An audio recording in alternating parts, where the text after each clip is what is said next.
ফরিদপুরের নগরকান্দা উপজেলার তালমা বাজার সংলগ্ন রেলওয়ের সরকারি জমি দখল করে রাতের আঁধারে বালু ভরাটের অভিযোগ উঠেছে। এতে বাজারের পানি নিষ্কাশনের স্বাভাবিক পথ বন্ধ হয়ে জলাবদ্ধতার সৃষ্টি হয়েছে। তালমা বাজারের একটা জনগুরুত্বপূর্ণ বাজার। এই বাজারের পানি নিষ্কাশনের জন্য এই ড্রেন আছে। এই ড্রেনের উপরে মসজিদের পাশে একজন জোরপূর্বক বালি ফেলাইয়ে ঘর তুলতেছে। 16 ডিসেম্বর একদিকে যখন মহান বিজয় দিবসের আয়োজন চলছিল, অন্যদিকে একই সময়ে রেলওয়ের জমিতে বালু ভরাটের কাজ চলতে থাকে। বাজারের পানি নিষ্কাশনের জন্য সেখানে পাকা ড্রেনেজ ব্যবস্থা থাকলেও বালু ভরাটের কারণে ড্রেনের মুখ বন্ধ হয়ে যায়। একমাত্র বাজার পরিষ্কার থাকার জন্য এবং শুকনো থাকার জন্য একটাই রাস্তা পানি আসার। এখানে বরট বাড়ি ফালানোর কারণে পুরো বাজার এখন তলায় যাবে। বাজার দোকানদার ও আশপাশের বাসিন্দারা জানান, রাতের বেলায় গোপনে বালু ভরাট করা হয়, দিনের বেলায় সংশ্লিষ্টদের কাউকেই দেখা যায় না।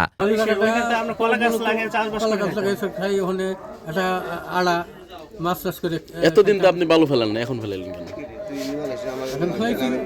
স্থানীয় দেলোয়ার মাতুব্বর নামে এক ব্যক্তি কাজ করছেন। তিনি আগেও রেলওয়ের একাধিক জায়গা দখল করে নিয়েছেন বলে অভিযোগ রয়েছে। অভিযোগের বিষয়ে দেলোয়ার মাতুব্বর সাংবাদিকদের বলেন, তিনি কৃষিকাজের জন্য রেলওয়ের জমি লিজ নিয়েছেন এবং সেই কারণেই বালু ভরাট করছেন। পিছনে যে বালিটা রাতে ফেলাইছে, তো আমরা বালি উঠাইয়ে ওইখানে আপনার ক্লিয়ার করে দিব।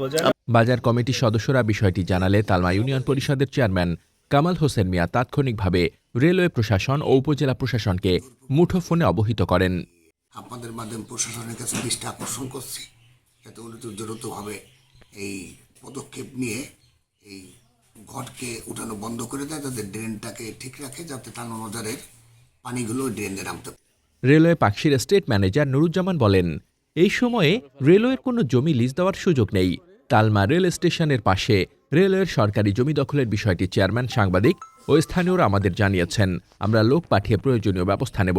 উল্লেখ্য, তালমা রেল স্টেশনটি এলাকাবাসীর কাছে একটি পরিচিত ও ব্যস্ত স্টেশন। সকাল বিকাল সেখানে মানুষের আনাগোনা থাকে। স্থানীয়দের অভিযোগ, রেলওয়ে পাকশি অফিসে গিয়ে কৌশলে অনেকেই একাধিক নামে লিজ নিয়ে জমি দখল করছেন। এমনকি একই জমি একাধিক ব্যক্তির নামে লিজ দেওয়ার অভিযোগও রয়েছে। জানিয়ে স্থানীয়দের মধ্যে মারামারি, হানাহানি ও মামলা মোকদ্দমা চলছে। এতে লাভবান হচ্ছেন সংশ্লিষ্ট কিছু অসাধু কর্মকর্তা। এলাকাবাসী অবিলম্বে তালমা রেল স্টেশন এলাকায় দখল হওয়া রেলওয়ের সরকারি জমি উদ্ধার, অবৈধ বালু ভরাট বন্ধ এবং রেলওয়ের ভূসম্পত্তি রক্ষায় আইনগত ব্যবস্থা গ্রহণের দাবি জানিয়েছেন। মোহাম্মদ শামীম রেজা, দৈনিক খোলা চোখ।